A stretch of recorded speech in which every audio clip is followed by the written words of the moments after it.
Hey everybody, this is Shelby Forsythia, and I'm coming at you tonight with my hair up and my sweatshirt on, and I'm all cozied in for the night. But I've missed you, and I've been thinking about something to say to you. If you're not subscribed to my weekly emails, then you probably don't know that I have recently started working in the corporate 9 to 5 world again.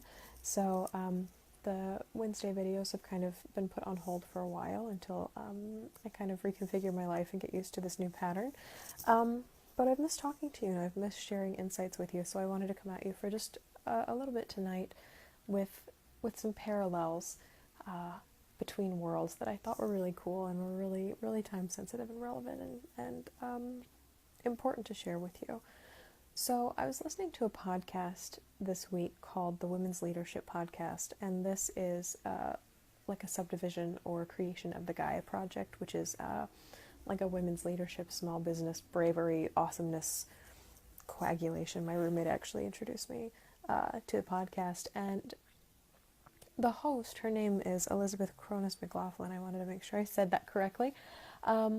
She was talking this week about the upcoming presidential inauguration and how the change of it and the process of it, and kind of throughout the campaign to the election to the events of this weekend, have kind of been this holding of breath, and how through this time, if you are not a Trump supporter, you have been waiting, maybe anxiously, for something or someone or some process to rescue you. So Obama will come along and do something before he leaves, or Hillary Clinton will challenge this or that or the other, or the media will step up and say this or that, or the Electoral College, enough of them will change their minds that this won't happen. This inevitable suffering and heartbreak and breaking point will not happen, and nothing's really come through. And Cronise McLaughlin said, difficultly, that no one is coming to save us. And no matter which side you are on in the election, that struck me really heavily, and instantly in those words I drew a ton of parallels to grief. It's really easy after you lose somebody to assume that if you put grief off for a while, or you just wait and see what happens, or you kind of ignore it, that something or someone or some resource will come and save you. But grief, like political action, like any mindful awareness action, you have to save yourself. And this is the sentiment that Cronise McLaughlin was echoing as well, is that in this upcoming election, through this upcoming political process, and through grief and through change and through life's ups and downs, we have these expectations that something is going to save us, because that would be easier. It would give us something outside of ourselves to cheer for. And we could think about doing the work, but we won't actually have to do it. And especially after a grief event, when all the life is drained out of you, you really want that. But grief is one of those things where you have to save yourself. You have to save yourself. And in that, I'm not saying that you are alone in saving yourself, because a lot of people, especially like when the ship is capsizing, they're like, save yourself. That means you're alone, and screw it. And if you're at the tail end of everything, you're going to get left behind.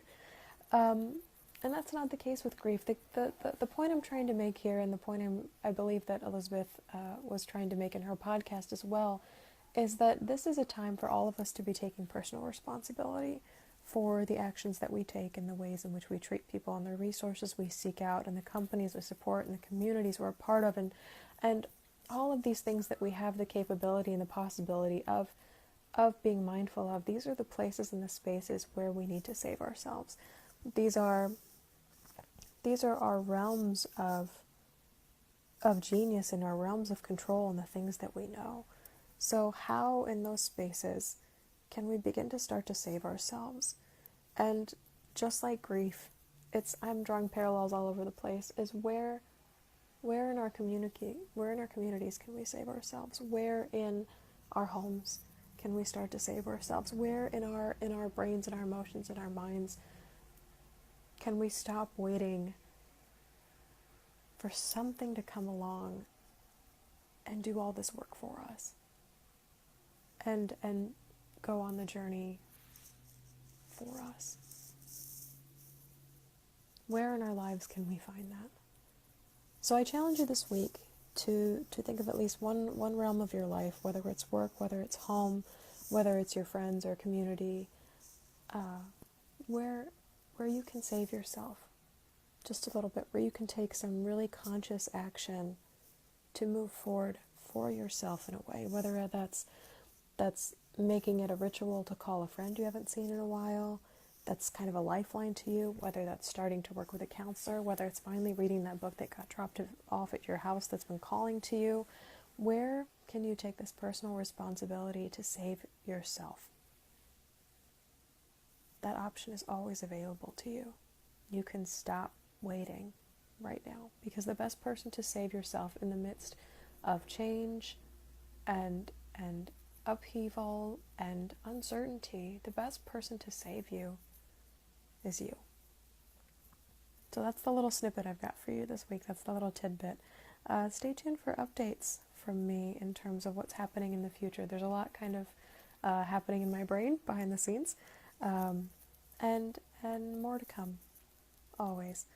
But thank you for sharing this space tonight with me. Know that this week and always you are seen and held and loved.